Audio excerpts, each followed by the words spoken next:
Doubt नट में मिलेगा अब आपके हर सवाल का जवाब। बस अपने फोन से क्वेश्चन की फोटो खींचो और तुरंत वीडियो सोल्यूशन पाओ। डाउनलोड लिंक डिस्क्रिप्शन में है। Hello everyone. आई होप आप सभी लोग बहुत अच्छे होंगे। गाइस, इस वीडियो में हम बात करने वाले हैं how we can score 250 plus marks in JEE Mains 2020 exam.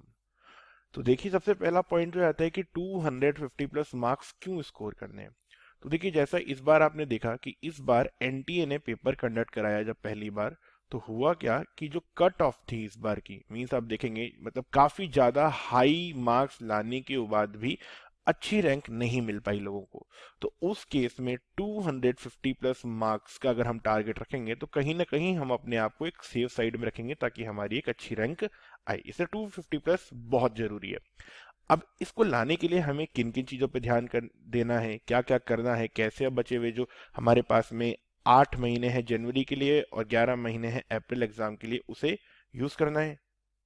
तो देखिए, अभी जो प्राइमरी गोल है वो है हमारा जेई मेंस जनवरी, जो अभी हमारा 2020 के जनवरी में होगा। अब बात क्या है यहाँ पे, कुछ प्रॉब्लम्स होती हैं, जैसे कि अभी क्या टाइम इनफ है हमारे लिए। तो देखिए, जो बच्चे क्लास 11th और 12th से पढ़ रहे हैं उनके लिए तो ऑब्वियसली इनफ था, लेकिन क्या ड्रॉपर के लिए इनफ है? तो देखिए, इस टाइम पे हमें ऑलरेडी पता है कि जनवरी में एग्जाम है और अभी हमारे पास में मोर देन 7 मंथ है इस टाइम पे। तो ये टाइम हमारे लिए इनफ है। क्या इस टाइम को हमें यूटिलाइज कैसे करना है, हमें क्या क्या पढ़ना है, किस चीजों पे हमें ध्यान रखना है, ऑनलाइन मोड की किस तरीके से प्रिपरेशन करनी है, इन सब चीजों के ऊपर हम बात करेंगे। अब दो चीजों का कभी ये दिमाग में नहीं लाना है कि मैं 12th में हूं और मैं ड्रॉपर हूं। आप जिसमें भी हो, अगर आप ड्रॉपर हो तो आपके पास एक्स्ट्रा एडवांटेज है क्या, कि आप ऑलरेडी 12th पढ़ चुके हो, तो आपके लिए कॉन्सेप्ट नए नहीं है। और अगर आप 12th के हो तो आपको इसलिए कॉन्फिडेंट फील करना चाहिए कि जो चीज ड्रॉपर को 1 साल में पढ़नी है, आपके पास वो पढ़ने का टाइम 2 साल था। तो दोनों के पास अपने अपने एडवांटेजेस है और दोनों के पास अपने अपने चांसेस है ना। अब सेकंड चीज, आपका फोकस कहाँ होना चाहिए। तो इस समय पे सबसे पहला फोकस हमारा होना चाहिए जेई मेंस जनवरी में। अगर इस समय पे आप किसी भी तरीके से ये सोच रहे हैं कि जनवरी में अच्छा नहीं हुआ और हम अप्रैल कर लेंगे, तो बहुत गलत सोच रहे हैं। इस बार में ऐसा देखा गया कि जिन बच्चों के मार्क्स जनवरी में मतलब परसेंटाइल अच्छी थी, उन लोगों ने अप्रैल के एग्जाम में और भी बेहतर परफॉर्म किया। मतलब मैं 40-50 बच्चों को तो ऐसे परसेंटाइल वाइज मुझे पता है कि जिनकी इम्प्रूव हुई है।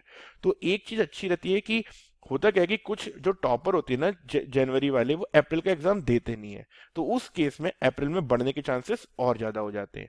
तो इसलिए अगर पहली बार में कोई ज्यादा ले आया और आपकी कम रह गई, तो आपको उससे आगे निकलने में थोड़ी दिक्कत हो जाती है ना। तो इसलिए क्या करना कि जनवरी का ही टारगेट रखना है, फोकस पूरा का पूरा कहाँ होना चाहिए, ओनली जनवरी पे। अब टाइम को कैसे यूटिलाइज करना है। तो देखिए, टाइम यूटिलाइज करने का कोई ऐसा सच तरीका नहीं है। टाइम यूटिलाइज करना है कि मतलब पढ़ना है। तो अब कम से कम जो बच्चे अभी ड्रॉप करने की सोच रहे हैं, आप कम से कम daily 10 hours a day, including at least your coaching time या ट्यूशन टाइम या फिर self study time plus homework. तो ये जो 10 आवर आपका कैसा होना चाहिए, जो आपका रीडिंग टाइम है या फिर लर्निंग टाइम है प्लस आपका होमवर्क, ये मिला के 10 आवर्स होना ही होना चाहिए मिनिमम, अभी स्टार्टिंग के टाइम के लिए। अब अगर हम बात करें, अभी क्या चल रहा है हमारा, जून अभी स्टार्ट होने वाला है ना। तो जून अभी स्टार्ट हो रहा है और दिसंबर तक हमें जाना है। तो भले ही अभी स्टार्टिंग के जून जुलाई में हम ये सोचते हैं कि पहले मैं कम कर लूंगा बाद में मैं ज्यादा करूंगा, ऐसा नहीं करना। कोशिश करो, अभी आप नया नया पढ़ना चालू किया है, आप में जोश ज्यादा है, तो इस 10 घंटे को 12 घंटे ले जाने की कोशिश करो। फिर बाद में भले ही ये 12 का थोड़ा 10-11 भी हो जाए, तो क्या होगा, आपको लॉस नहीं होगा, क्योंकि आपने पहले 12-12 घंटे पढ़ के जो आपने जून जुलाई और अगस्त में आप पढ़ोगे, उसमें आपका जो होल्ड होगा वो बहुत स्ट्रांग होगा। अब एक चीज तो है, हमारे अभी तक कुछ चैप्टर्स, चाहे आप 12th में हो चाहे आप ड्रॉपर हो, कोई तो ऐसा सब्जेक्ट होगा जो आपका स्ट्रांग होगा, जैसे किसी का केमिस्ट्री होता है, किसी का मैथ्स। तो जो आपका स्ट्रांग सब्जेक्ट है उसको सुपर स्ट्रांग बनाना है अब प्रिपरेशन से, और जो आपका वीक है उसको इंप्रूव करके स्ट्रांग बनाना है। तो स्ट्रांग जो सब्जेक्ट है आपके या जो स्ट्रांग चैप्टर्स हैं, उनसे टच बिल्कुल नहीं खोना। उनकी अगर जैसे 11th की अगर आपका कोई चैप्टर है जो आपका स्ट्रांग है तो उसकी कॉन्टिन्यूसली प्रैक्टिस करते रहनी है। ऐसा नहीं है कि पिछले 6 महीने से 4 महीने उसका कोई क्वेश्चन नहीं करा, देन 4 महीने बाद अरे यार अब तो मेरे से हो नहीं रहा। ऐसा नहीं होना चाहिए। चाहे कोई भी चैप्टर हो, फिजिक्स केमिस्ट्री मैथ्स का, सबको कंटिन्यूसली रिवाइज करते रहना चाहिए। अगर आपके पास कोचिंग से आपको डीपीपी मिलती है, डेली प्रैक्टिस प्रॉब्लम्स, या फिर जो भी आपका होमवर्क मिलता था डेली बेसिस का, उसे दोबारा रीडू कर लो ताकि हर चैप्टर के क्वेश्चन आपके रिवाइज हो जाएंगे। या फिर अगर आप कोई बुक यूज करते हो तो उसका मटेरियल सॉल्व कर लो, है ना। अब बुक्स कौन सी यूज करनी है उसके ऊपर भी मैं बात करूंगा, ठीक है।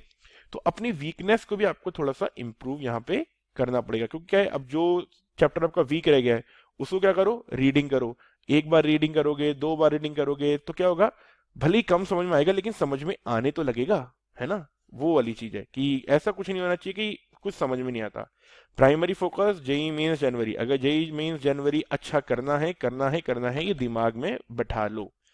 अब ऐसा बिल्कुल नहीं करना। कई बच्चे होते हैं कि जैसे जिनको फिजिक्स नहीं आती है, मैं जस्ट एग्जांपल ले रहा हूँ, ऐसा नहीं है कि फिजिक्स ही नहीं आती है, तो होता क्या है कि फिजिक्स को टाइम दे रहे हैं ना, फिजिक्स का होमवर्क करते हैं ना, फिजिक्स की क्लास जाते हैं। मींस जो पहले ही नहीं आता था अब उसका तो एकदम डब्बा क्या कर देते हैं, गोल हो जाता है और मार्क्स उसमें आने बंद हो जाते हैं। अब खुद सोचो कि 360 मार्क्स का जेई मेंस है, फिजिक्स आती नहीं है तो बचा 240 मार्क्स का, क्या 250 तो आ ही नहीं सकते ना उस केस में। इसलिए हर सब्जेक्ट की इक्वल इंपॉर्टेंस है।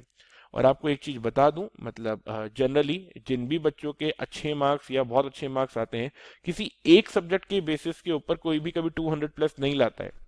एटलीस्ट उसके तीनों सब्जेक्ट में 70 प्लस होते हैं, तभी 250 के आसपास की एक फील बनती है, वरना नहीं बनती है, ठीक है। तो 250 प्लस के लिए तीनों सब्जेक्ट बहुत अच्छे होने चाहिए।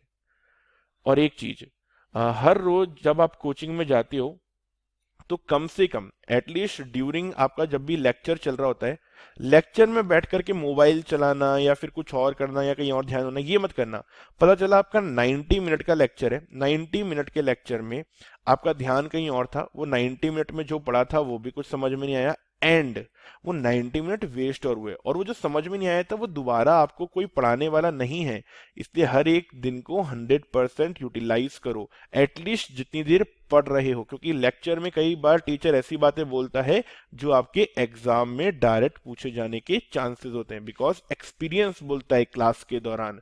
और अच्छा अगर आपका टीचर है तो वो बहुत अच्छी बातें बताते हैं आपको, जिससे एग्जाम में आने के चांसेस काफी ज्यादा होते हैं।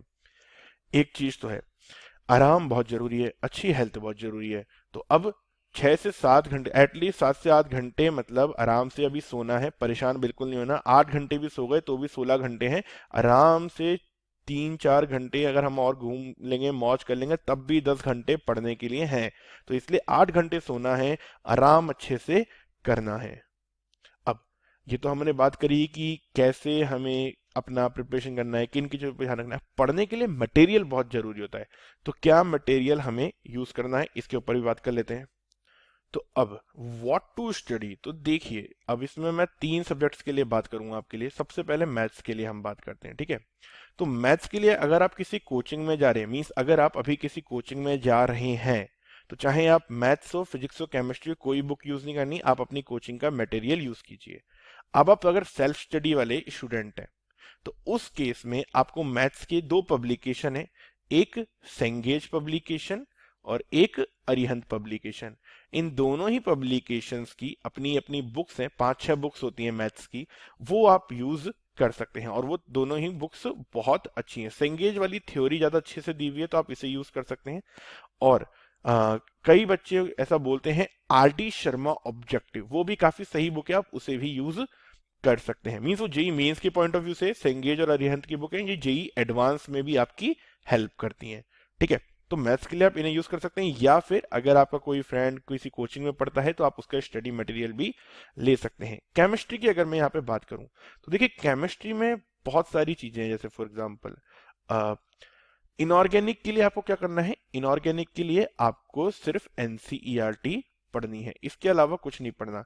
देखिए मोटी मोटी बहुत सारी बुक्स के नाम मैं यहाँ लिख सकता हूँ लेकिन लिखूंगा नहीं। उसके अलावा बचा हमारे पास में ऑर्गेनिक और फिजिकल। तो देखिए फिजिकल एनसीईआरटी की सफिशिएंट नहीं है, तो इसके लिए आप क्या कर सकते हैं, आप नरेंद्र अवस्थी फॉलो कर सकते हैं, या फिर आप पी बहादुर फॉलो कर सकते हैं। और अगर ये दोनों में एक प्रॉब्लम क्या है कि सारे क्वेश्चंस के सॉल्यूशन नहीं मिलते हैं, तो उस केस में आप एक छोटा सा चीज कर सकते हैं। हमारी सेंगेज पब्लिकेशन की के.एस. वर्मा, क्योंकि एक बुक्स आती हैं, 2 बुक्स होंगी ऑर्गेनिक और 2 बुक होंगी फिजिकल की, आप उसे भी फॉलो कर सकते हैं। उसमें क्या होता है, सारे क्वेश्चंस के सॉल्यूशन अवेलेबल होते हैं, तो वो काफी हेल्पफुल रहती है। अब ऑर्गेनिक के लिए बहुत सारी चॉइसेस हैं। अगर आप नीट एस्पिरेंट्स होते हैं या फिर स्लाइटली सिर्फ जेई मेन के लिए पढ़ना है, तो आप ओपी टंडन फॉलो कर सकते हैं, नॉर्मल वाली, ठीक है। आप या फिर हिमांशु पांडे यूज कर सकते हैं, आप या फिर एमएस चौहान यूज कर सकते हैं। और देखिए, सबसे अच्छी बात, इन तीनों बुक्स के सॉल्यूशन भी साथ में मिल जाते हैं।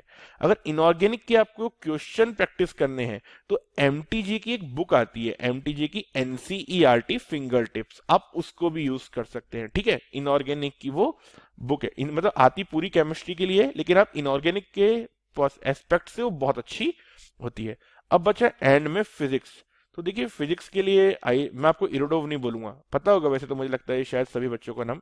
फिजिक्स के लिए 2 बुक अपने आप में सफिशिएंट है। आइदर आप डीसी पांडे यूज कर लो, है ना, या फिर आप एचसी वर्मा यूज कर लो।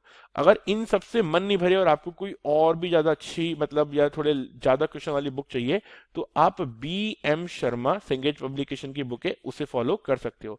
और अगर आपको लगता है इन तीनों के क्वेश्चन बहुत ईजी हैं, आप कर पाते हो, तो फिर हमारे पास में 2 बुक्स आती हैं, एक इरोडोव आती है और एक क्रोटोव आती है, आप ये यूज कर सकते हैं। बाकी इरोडोव और क्रोटोव का एज सच करके कोई बेनिफिट नहीं है, मतलब ऑब्वियसली कॉन्सेप्चुअल हाईनेस आपकी पता चलती है, अदरवाइज इसकी जरूरत आपको नहीं है। तो ये बुक्स थी।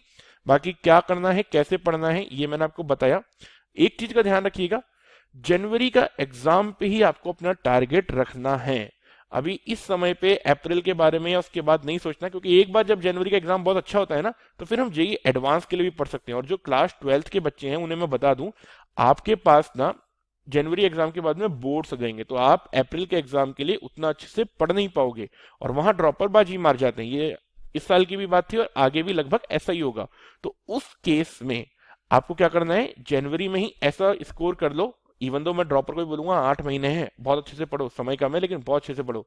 तो जनवरी में अच्छा स्कोर करना है, एकदम अच्छा स्कोर। मार्क्स अच्छे आने चाहिए, परसेंटाइल इतनी मैटर नहीं करती। परसेंटाइल क्यों नहीं मैटर करती, देखो भाई, आप 250 ले आए, अब बाकी के भी अगर मान लो कि 2 लाख लोग 250 ले आए, तो इसमें आपकी क्या गलती है, आप तो मेहनत कर रहे थे ना। तो इसलिए मार्क्स इंपॉर्टेंट होते हैं हमेशा। परसेंटाइल तो ठीक है, किसी की तो परसेंटाइल कम होगी ही सही, किसी की ज्यादा होगी, मार्क्स आपके नॉलेज बताते हैं, ठीक है। तो मार्क्स 250 प्लस लाने हैं, ठीक है। बाकी फिर भी कोई डाउट है तो कमेंट सेक्शन में मुझसे पूछ लीजिए।